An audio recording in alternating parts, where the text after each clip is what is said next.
madaxweynaha jamhuuriyadda federaalka Soomaaliya mudane Maxamed Cabdullaahi Farmaajo ayaa waxa uu kulan la qaatay guddiga qaran ee gurmadka fatahaadaha culimada iyo ganacsatada Soomaaliyeed ayuu ugu baaqay madaxweynaha in gurmad degdeg ah loo fidiyo muwaadiniinta ku dhibaataysan fatahaadaha deegaanada Hiiraan, Bakool iyo gobolka Gedo.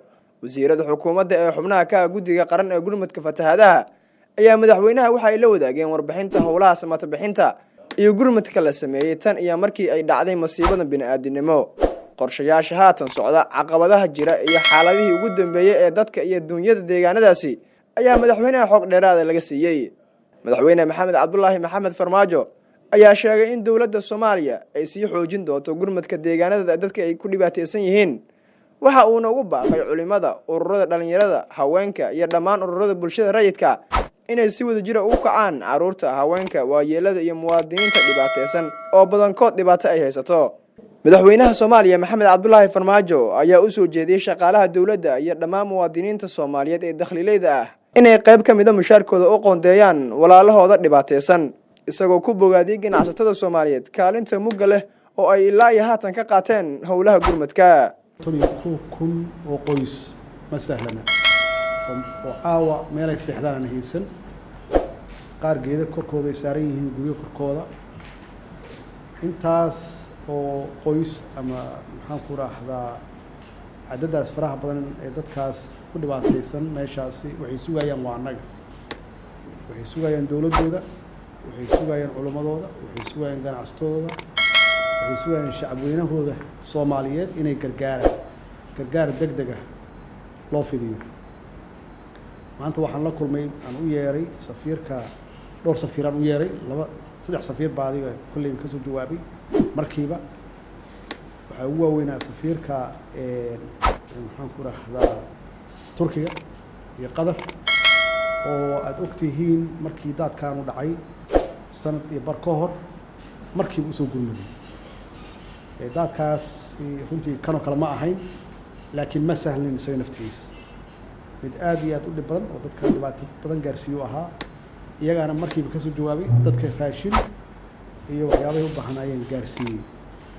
haddana waxaan rabaa inaad door fiican ka ciyaartaan oo marka ugu horeysa aad awoodaan aad deeq gaarsiisaan dadkaas muslimiinta waalihiina ah. waana aqbaleen, waxaan ka sugaynaa inay dawladahooda la hadlaan oo sida ugu dhaqsiyaha badan ay dadkaas soo gaarsiiyaan wixii kaalmo ah ay gaarsiin karaan. laakiin annagaa la rabaa inaan isku tashanno.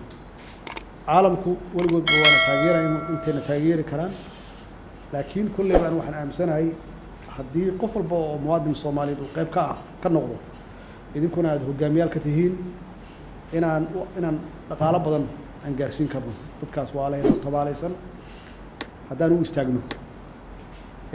culimmada hadda ka hor dhowr arrimood saan oo kale ah musiibooyin dhacay ka qayb galeen, iyagaana gaar loogu xisaaray. wixii loo dhiibana sidii ay ahayd ammaanadii iyo ummaddii u gaarsiiyeen. haddana annaga naftigeena gacan yaan ku siinaynaa. ganacsatana saasoo kale ahaayeen iyaga naftigooda oo meel kasta ay joogaan runtii intay iskaashadaan, hadday degan yihiin, hadday joogaan maxaan ku raahdaa Looyacado ilaa Raas Kambooni inta u dhaxaysa, wax alla wixii kaalmaha intay isu geeyaan yaan maxaan ku raahdaa la gaarsiin jiray dadka. hadda saa sheegteen oo aan informationka iyo macluumaadkan ku hayno ama xogtaan ku hayno, arrintu waa ka adag tahay sidii hore. saas darteed inaan cid walba gaarsiino, idaacadahan kala hadalno iyo si kasta oo aan dadku gaarsiin karno masaajidyada, in qof walba oo Soomaali ah, qof walba oo muwaadin ah ama ha jooga gudaha ama dibaddaba, inaan weydiisano kaalmo si dadkaas waalahayna aan u badbaadino. insha Allah hadduu Ilaahay yiraahdo, ilaahayna waana garab istaagi. waxaan aaminsanahay waqtigu waa muhiim, haddii aynan gaarin 2 bilood soo socota dhibku inuu intaas ka sii badanayo. Jalalaqsi waa laga yaabaa inuu biyaha soo gaaraan, dhanka Gedo waa la sheegay, maxaan ku raahdaa Bakool iyada nafteeda waxaa ka dhacay musiibo. marka haddee aad iyo aad waxaan ku mahadcelinayaa sida u istaagteen, soo xilqaanteen. hawshaana hawl annaga kaliya aan leenahay maaha, waa hawl hoggaankeeda kaliya aan leenahay oo ummadda Soomaaliyeed ay nala leedahay meel kasta ha joogaan.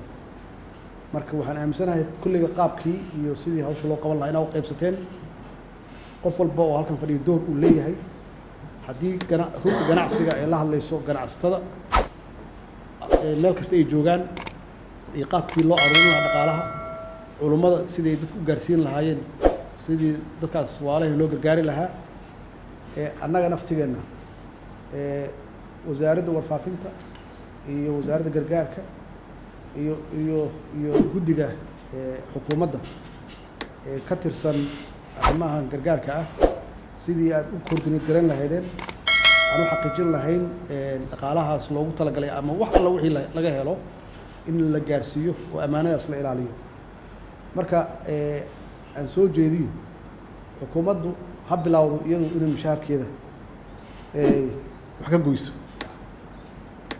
meeshaan waxaa fadhiya rag xildhibaano ah in iyaga naftiga xildhibaanada loo tago oo iyaguna shir ay qabtaan berri ama berri dambe oo arrintaan ah iyaguna ay mushaharkooda ka gooyaan lacagtii ama dhaqaalihii ugu deeqi lahaayeen dadkaas waalahooda oo tabaalaysan idinkaa yaqaana percentagekiina iyo waxaa loo baahan yahay waxaan aaminsanahay haddii aan samayna mechanism qaab dhaqaalahaas loo aruuriyo iyo si transparency ah dhaqaalahaas loo bixiyo waxaan aaminsanahay dad badan inay aaminayaan qaabka aan wax u wadno wax badan ay ku darsan karaan cabdinajiib maxamed caanood dalka TV muqdisho.